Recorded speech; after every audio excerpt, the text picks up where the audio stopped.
Hello my friends, welcome to another exciting episode in our Photoshop design series. In this video I'll be showing you how I created this flyer in Photoshop. Of course, easy steps. Before we go further, if you're not subscribed, hit the subscribe button so you miss any post notification I'm dropping after this time on. Without having to waste most of your time, let's get started. So like in the previous video, the first thing I need to do here is click on new, and I'm just going to change this from on title to social media flyer like this, right? So I'm going to change this from pixel to inches, and I'm going to give this 5, and height also stays in 5, right? Inches, don't forget. Resolution stays at 300, and every other thing here stays the same, just the way it is. Then click on create like this, right? Okay, so first things first, I'm going to be working on my background color. So I'm going to go to the adjustment layer, click on solid color like this, and I'm just going to move this to all shades white like this, right? So today we're going to be working with a lot of whites and orange colors, but the base color like is going to be white. So the next thing I need to do is I'll go over to my resource file. Yes, so this is the one I'm going to be using, fabric textured. I'm going to drag and just drop inside like this. So before I place enter, click enter, I'm just going to rotate it like this, and rotate it to the angle that I want. And once I get the perfect angle, I'm just going to increase the size by holding down the alt key and extending my mouse out like this. All right, so press enter when you do that, and this is what you're going to have, right? So after I do that, I'm going to go and convert it to smart objects again, so it's not too heavy inside of Photoshop. Now this is a little trick, right? So you convert it to smart object, and I'm going to go over to the rectangle tool, and I'm going to draw a rectangle like this, right? And somewhere around here is good, not a perfect square. So I figured that this should be rounded corners. So what I'll just do with my rectangle still selected, I'll just come here. When you see this arc shape or this curved shape, I'm just going to drag in like this to make it rounded corners. So that's how you can make a straight corner rectangle rounded corners, just this way, right? So at this point, I'm just going to move this in place, position it well like this, and yep, easy peasy, just like this, right? Position it well and make sure it's in the right place. So double click on it, and before you do that, let me bring in the image of the model I'm going to be using. Most times I like sampling my colors from the image I'm going to be using, right? So the whole design itself has a piece of unison altogether. So what I want to do is extend this one out like this, and up to this level, good, and click enter like this to place it inside like this.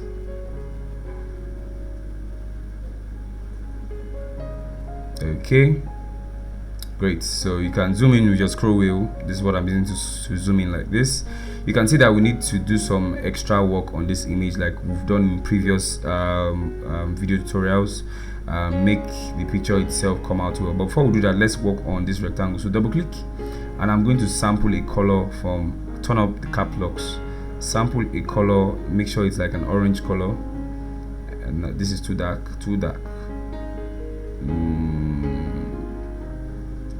Okay, I think this, okay, it's looking more like, so let me bring this down a little bit.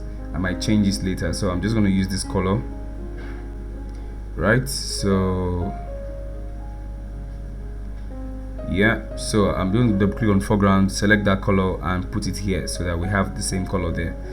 So for the background color, I'm going to use this and click OK like this. So what I selected was the darker part of our shirt, not too dark, and the lighter part of our shirt. So that's what we use to make our gradients, right? Great. So as you can see now, this is the gradient. So click on this, click on basics, and you can see that we have our gradient. That's a mixture of our foreground and background color. So what we want to do is right click and create clipping mask.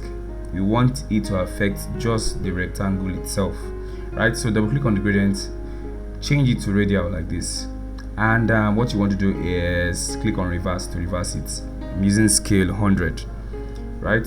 So now let me edit this. So click on the gradient like this, click on this point, click on color, and I want to use something that looks like red. Okay, so I think this works. That's the color code. Copy it, and you can use that. Yeah, that's the color code. So for this, click on it. I'm going to be using a lighter yellow, but this is the color code. This works also, right? So in case you want to swap to a lighter yellow, it's also nice. So I'm just going to make do with this and shift this image in place like this. Okay, so next thing I want to do, if you notice that this image, the edges, you can see it's not it doesn't have the same tone, it doesn't have the same color variation. So to correct that, I'm going to go to solid color, click OK. I'm going to hide this layer, double click on the thumbnail and select the color from the hair like this, and select yes, and turn it back on, right click on it and click on create clipping mask, right? So click on the layer like this and Ctrl I to invert it. Now with your brush selected, make sure your cap lock is not on and your brush size is moderate. So you are working on the black mask, so you're supposed to flip this to white. So I'm just going to paint on it like this, like this, like this, like this. But you can see that it's doing a good work and also a bad work at the same time because it's not. So change the blend mode to let's see, overlay, then reduce the opacity like this. You can see that it's making more sense instead of just that plain color on the hair like that, right? So you can go further and do more on this hair like this, and there you go, nicely done, right?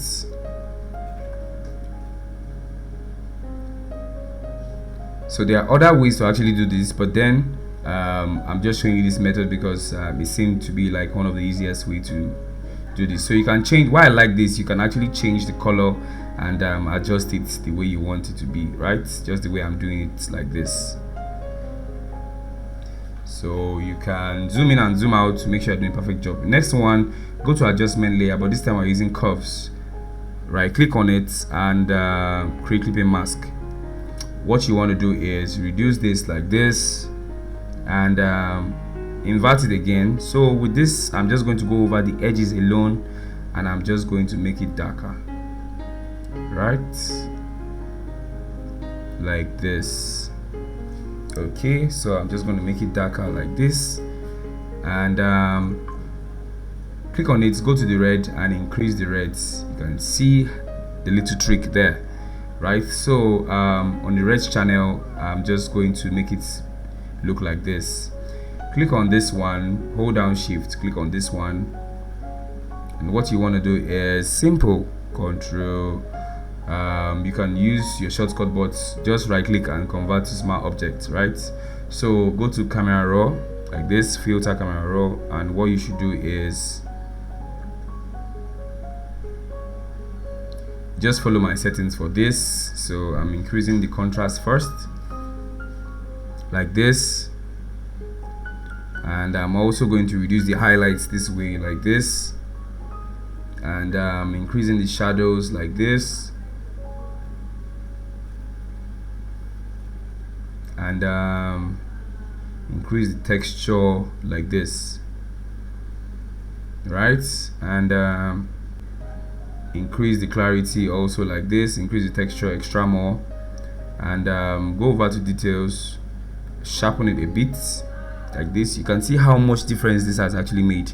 So before and boom after. So I just sharpen this image in like with few clicks, right? So what I want to do again is I'm going to convert this to smart objects, right?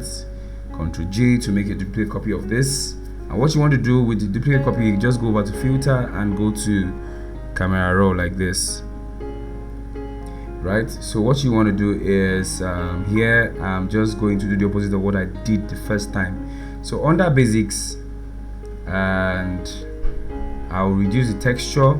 So I need a smooth outcome here, kind of. So I'm reducing texture, and I'll also go on to details.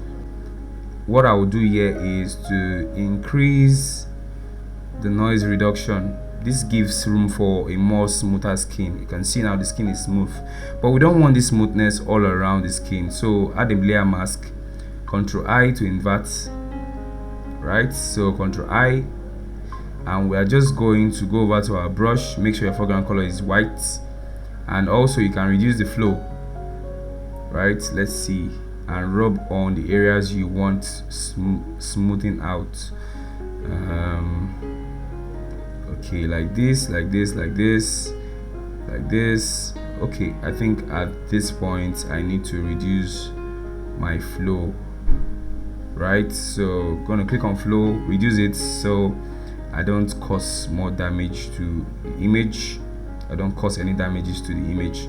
So I'm just going to go over the skin, and all those areas that I feel that is too sharp, I'm just going to smoothen out. But as you can see, I'm staying away from the edges of the nose. All those areas need to be sharp because of the contour you have there, right? So I'm just smoothing out the skin like this, and you can see how much more difference this makes, right?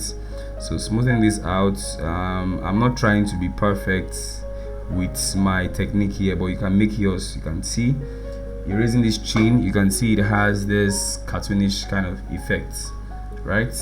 So you can go on and on and on and on and make it perfect this way, right? And in my past video I've applied some techniques to making sure I have a good image, so you can apply those techniques also to this particular image itself. So this is before and after, right? You can see that we actually have a smooth face skin, and actually too we have a sharp image. So this is the way you can go about it.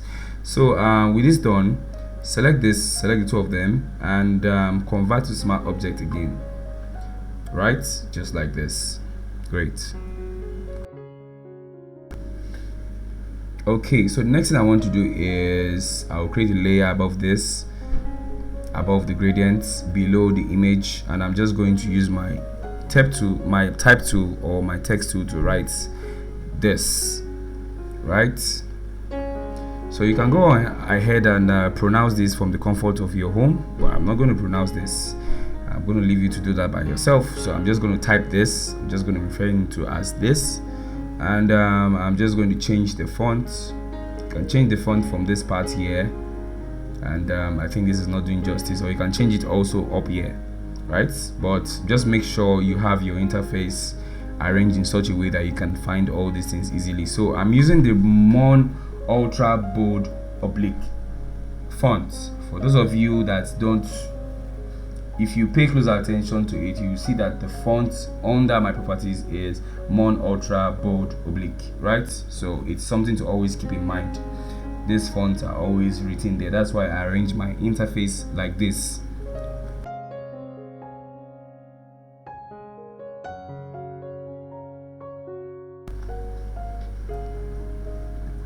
Okay, hold down shift and select 3 of them. Click on this, no, this actually, to align them, centralize them together, and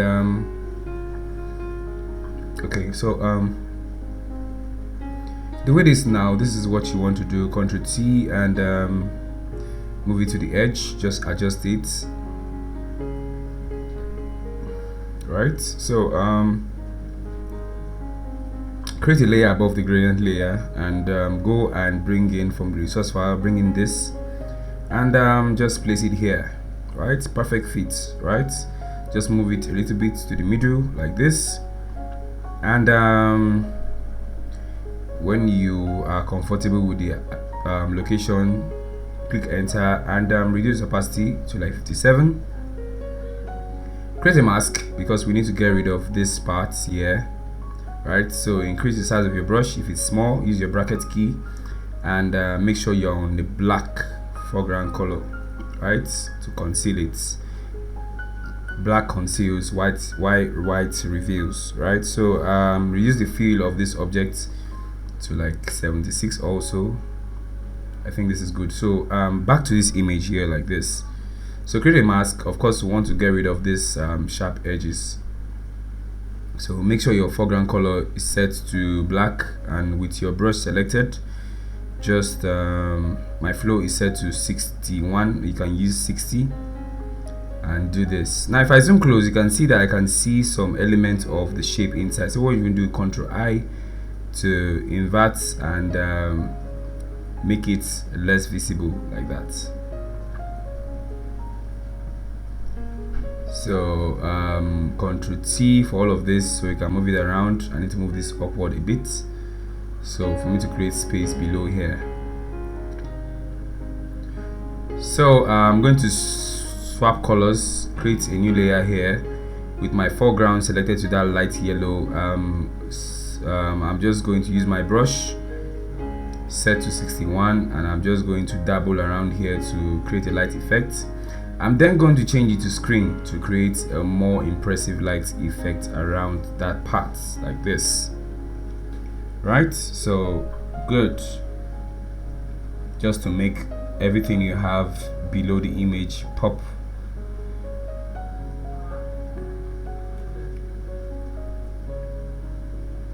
So I'll create a layer beneath the this image. So what I want to do is I want to add some shadows to it. So what I want to do is I'm going to change this color. I'm going to use a darker shade, very dark shade. And what I want to do is I want to manually apply my shadow the way I want it to be. So I'm just going to make my brush size like this, and I'm going to dabble around the edges like this. Not too much. That's why I'm doing this manually. I could have just used the drop shadow effect inside of Photoshop to do this, but then I'm choosing to do this manually because I want to have control over this effect. So with this done, let me go over the edges now. Ctrl Z when you do a mistake, and I'm just going to make it mild like this, and I'm just going to reduce the opacity like this, and boom, there you go. You have your nice drop shadow effect, or shadow effect as the case is. So click on your rectangle and rectangle tool like this. Before that, make sure you're on top of this layer and create a new layer here like this. Right, great. Double click on it and sample a color from the color of the dress like this, and so let me see. Okay, good. I'm on track with this. So what you want to do is go over, stay on top of the rectangle, because anything you need to do now needs to be on top of it. So with your text tool, I'm going to type outside, because if I type inside, it's going to be inside of this, and I don't want it to be like that. It's going to be writing on the part, right? So I'm just going to type these words like this. And then right about now, I'm just going to speed this up so we don't have to waste all time trying to get our text ready.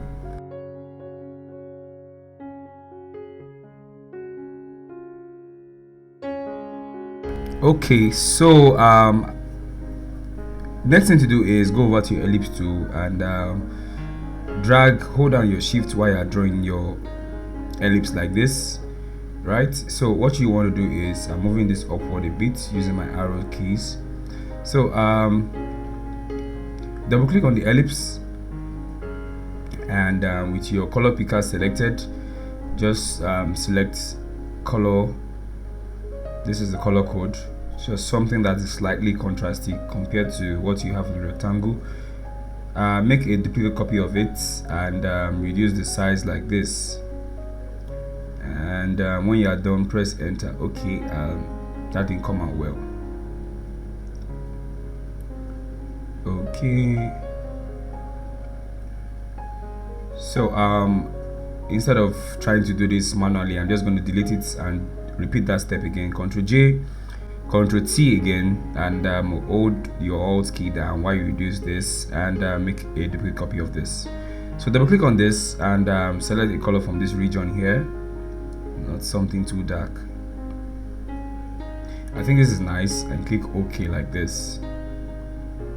Okay, so right about now, the next thing you want to do is create a new layer directly above this and create clipping mask. Right, revert the color to the orange color that we used earlier on, and with your brush selected, just dabble twice in the middle like this. My flow is set to 61. Create another new layer like this, and what you're going to do is bring in this light bulb. Right, like this. Drag and drop. When you drop it, it's going to be very big, so you have to reduce the size like this. And in doing this, I'm just going to drag it to this point here like this, and make it small a little bit like this, and position this well here like this, and click enter. Right, so reserved, modest, and shy. And what you want to do with this, create a new layer above this. That's the first ellipse, and go over to your brush and just dabble around like this, like this, like this, and change the blend mode to screen. You can see we have more lights like this. I'm going to let me see, yeah, okay, so I'm still on the right track. So yes, so set your blend mode to screen. Right, great.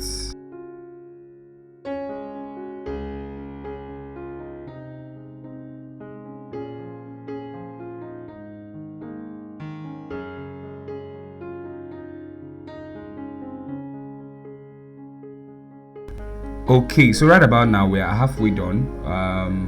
So the next thing you need to do is go over to the topmost layer and create a new layer like this. What you want to do is go to your source file, and we're going to use this beautiful black background textured image. We're going to make it big. Now this is the texture for our design. Change the blend mode here to screen. Right, so as you can see now, this thing is covering the whole image and all of that. I don't want that for this. Right, so go over to your image, right click, no, don't right click, hold down Control to create a thumbnail, to create a marquee selection around the image like this, and go over to the image of that element you brought in, and click on mask. Right, so it has masked it out, but not in the right way. So press Ctrl Shift and I to invert the mask, so you don't have on the body of the image like this, you have it this way instead. Right, so as you can see now, we have this place covered. So with your brush selected, just go over to your brush and make sure your foreground is set to black, and conceal all these areas like this. Okay, great. So conceal all those areas like that, and yeah, we are almost set, and I'm good to go. So the last thing I want to do is go over to, of course I need to color balance all these things. Very important. Color grading is very important. So with that, I'm just going to go over to my midtones, and you can copy my settings. So where did you go? So go over to shadows, and of course just follow my settings, add a bit of spicy red to it, and shift the slider to the yellow. Right, I'm going to go over to the highlights. I love this place, so I'm just going to go over to the yellows, and you can see the difference that makes. Right, so you can do your before and after. You can see how much difference you've made. So create a snapshot, Ctrl Shift Alt and E to create a snapshot, and convert it to smart object just like this. Go over to filter, and this is the last batch of adjustments we're going to be adding to this. So what you want to do right about now is add some sharpening to it. Sharpen it, but not too much. I'm not an advocate of overly sharpening things. with anything you do, make sure you do it in adequate proportions, right? So you don't have a blown off, overly exaggerated image and all of that, right? So great. So this brings me to the end of my Photoshop tutorial on this particular flyer. If you've not subscribed to my channel, hit the subscribe button and turn on post notification. I'll see you in the next video. Thank you.